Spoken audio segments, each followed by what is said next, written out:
सरकार सांगतं ती शाळा बंद करा। म्हणून आपल्याला असं वाटतं की आपल्या मुलांना जर चांगलं शिक्षण मिळत नसेल तर ही राज्यघटना काय कामाची आहे असं वाटतं।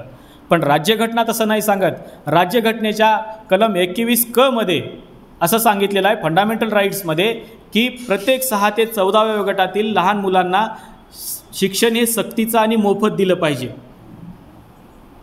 काय सांगितलेलं आहे लक्षात ठेवा। हे कलम राज्यघटनेच्या कलम 21 क मध्ये असं सांगितलेलं आहे की 6 ते 14व्या वयोगटातील प्रत्येक बालकासाठी शिक्षण हे हक्काचं, सक्तीचं आणि मोफत असलं पाहिजे, कारण ते फंडामेंटल राईट्समध्ये आहे। म्हणून 6 ते 14व्या वयोगटातील मुलांकडून कोणतीही फीस घेण्याचं काम सरकार करू शकत नाही आहे। त्याला मोफत शिक्षण द्यायचं आहे आणि सक्तीनं द्यायचं आहे, त्याला घरी देखील बसू द्यायचं नाही आहे। एखादा जर घरी बसत असेल तर त्याला उचलून शाळेत आणायचं, म्हणजे एवढी सक्ती केलेली आहे राज्यघटनेने तुम्हाला शिकवण्यासाठी। इतकंच नाही तर ते मुलं शाळेमध्ये येत नसतील, त्यांच्या भुकेचा प्रश्न असेल तर सांगतं की त्यांना अन्न द्या, जेवण द्या त्यांना दुपारचं, आणि म्हणून तुम्हाला फूड सिक्युरिटी बिल आणलं गेलं। तुम्हाला लहान मुलांना 8वी पर्यंतच्या तुम्ही काय म्हणता खिचडी वगैरे शालेय पोषण आहार, आता त्याच्यामध्ये देखील भ्रष्टाचार केला लोकांनी। लेकरांचं खायचं देखील लोक घरी घेऊन जातात।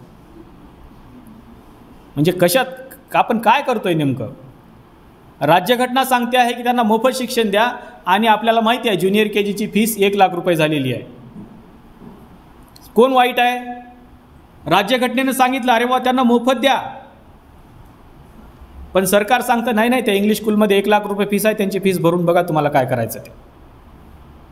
आणि म्हणून राज्यघटना तुम्हाला समृद्धीकडे घेऊन जाते आणि त्याला राबवणारे जर लोक वाईट असतील तर ते तुम्हाला सांगतात तुम्हाला अधोगतीकडे जायचं आहे। म्हणून राज्यघटना समजून घेणंही गरजेचं आहे आणि राज्यघटनेची अंमलबजावणी करणारे जे लोक आहेत ते चांगले लोक तिथं निवडून आणणं देखील गरजेचं आहे।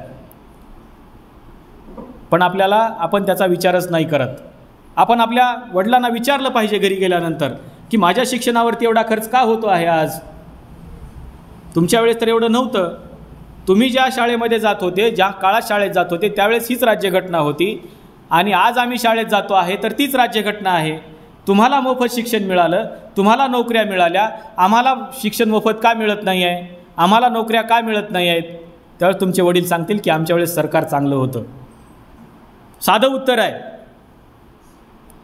आमच्या वेळेस सरकार चांगलं होतं, त्याला राज्यघटना कळत होती आणि राज्यघटनेमध्ये काय लिहिले हे बघून ते सरकार चालत होतं। आता राज्यघटना उघडूनच कोणी बघत नाही कोणतं गव्हर्नमेंट, फक्त असं काहीतरी ते 26 नोव्हेंबरला पाया पडतात त्या राज्यघटनेचा। राज्यघटनेच्या पाया पडायची गरज नाही ना, तिला का लात मारली होती का तुम्ही? तुम्ही पाया पडायची गरजच नाही आहे, कुठल्याच पुस्तकाची पाया पडायची गरज नाही। पुस्तक वाचलं पाहिजे, पण तुम्ही त्याच्या पाया पडायला जाता, त्याला फुलं अर्पण करतात लोक राज्यघटनेला। ती मेली का?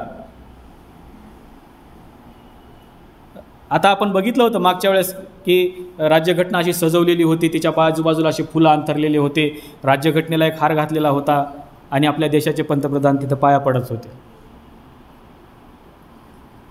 राज्यघटना हा पाया पडण्याचा विषय नाही, राज्यघटना हा राबवण्याचा विषय आहे। सरकारनं काय केलं पाहिजे, सरकार कसं चाललं पाहिजे, या लोकांना सरकारने कुठल्या योजना दिल्या पाहिजेत हे सगळं राज्यघटना सांगते। आणि त्याच्यामुळं राज्यघटना का आवश्यक आहे? युरोपमध्ये ज्यावेळेस राज्यघटना नव्हती त्यावेळेस लोक मारले जात होते, त्यांना कुठलेही अधिकार दिले जात नव्हते, पण राज्यघटनेने आम्हाला अधिकार दिले आणि राज्यघटनेने आपल्याला विकासाची संधी दिली। पण ही विकासाची संधी अडवणारे सरकार आपल्याकडे यायला लागलेले आहेत। याचं कारण मी तुम्हाला सांगतो आता का झालेलं आहे। ज्यावेळेस सुरुवातीला राज्यघटना अस्तित्वात आली त्यावेळेस या देशाचे पंतप्रधान कोण होते? पहिले पंतप्रधान कोण होते? पंडित जवाहरलाल नेहरू, बरोबर। पंडित जवाहरलाल नेहरू ज्यावेळेस संविधान सभेमध्ये संविधान तयार करत होते त्यावेळेस त्यांच्यासोबत जवळपास 100हून अधिक लोक ह्या संविधान सभेमध्ये बॅरिस्टर होते। बॅरिस्टर म्हणजे कायद्याची सर्वोच्च पदवी। बॅरिस्टर झालेले लोक संविधान सभेमध्ये बसलेले होते आणि 1952ला ज्यावेळेस पहिल्या सार्वत्रिक निवडणुका झाल्या त्यावेळेस हे लोक या मंत्रिमंडळामध्ये देखील होते आणि त्यांना माहीत होतं या राज्यघटनेमध्ये काय लिहिलं आहे आणि आपल्याला नेमकं काय करायचं आहे। 100हून अधिक लोक बॅरिस्टर असलेली पहिली संसद होती जगातली। एवढे बॅरिस्टर कुठल्याही संसदेमध्ये नव्हते। आज जर आपण परिस्थिती बघितली तर आपल्याला असं दिसेल की आपण ज्या संसदेमध्येच्या सभागृहाकडे बघतो आहे त्या संसदेच्या सभागृहामध्ये किती बॅरिस्टर लोक आहेत आणि किती शिकलेले लोक आहेत. अनेक लोकांच्या डिग्रीचा पत्ता नाही आहे.